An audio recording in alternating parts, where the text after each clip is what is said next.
Birthday special return গিফটের জন্য কতগুলো বক্স রেডি করতে বলা হয়েছিল, সেই মতোই কতগুলো বক্স রেডি করেছিলাম। আমাকে রেঞ্জ বলে দিয়েছিল, সেই রেঞ্জে আমি বক্স যাতে তৈরি করে দিই সেই অনুযায়ী আমি একটা বক্সের মধ্যে 6 রকম ফ্লেভারের 6টা করে চকলেট দিয়েছিলাম। প্রথমেই দিয়েছিলাম একটা করে রেড ভেলভেট, তার সঙ্গে ছিল একটা ক্র্যাকেল চকলেট, একটা বাটারস্কচ চকলেট, একটা ছিল ম্যাঙ্গো চকলেট, একটা ছিল রোজ পেস্তা চকলেট, একটা ছিল টুটি ফ্রুটি চকলেট।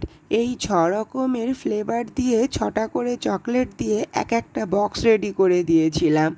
যেহেতু এখানে ডিজাইন কোনো কিছু বলা ছিল না, তাই আমি আমার নিজের পছন্দ অনুযায়ী ওই রেঞ্জের মধ্যে কি চকলেট দেওয়া যেতে পারে আমি চুজ করেই প্রত্যেকটা চকলেট রেডি করে নিয়েছিলাম। তারপরেই একটা চকলেট দিয়েই এই বক্সটাকে পুরো তৈরি করেছিলাম।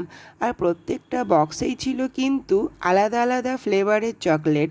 আর বাচ্চাদেরকে যে দেওয়া হবে যেহেতু চকলেট, সেই জন্য অবশ্যই হাইজিন মেনটেন করেই চকলেটগুলো সবসময় রেডি করা হয়। তাই প্রথমেই স্যানিটাইজার দিয়ে তারপরে কিন্তু একটা বক্সকে আমি রেডি করে নিয়েছিলাম।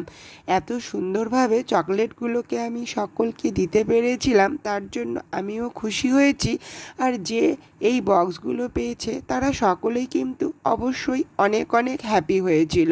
আর বক্সগুলো কেমন হয়েছিল সকলেই একবার হলেও রিভিউ দিও যে কেমন টেস্টি চকলেটগুলো ছিল আর তোমাদের সকলের কেমন লেগেছিল। এগুলো ছিল আজকের সব অর্ডার।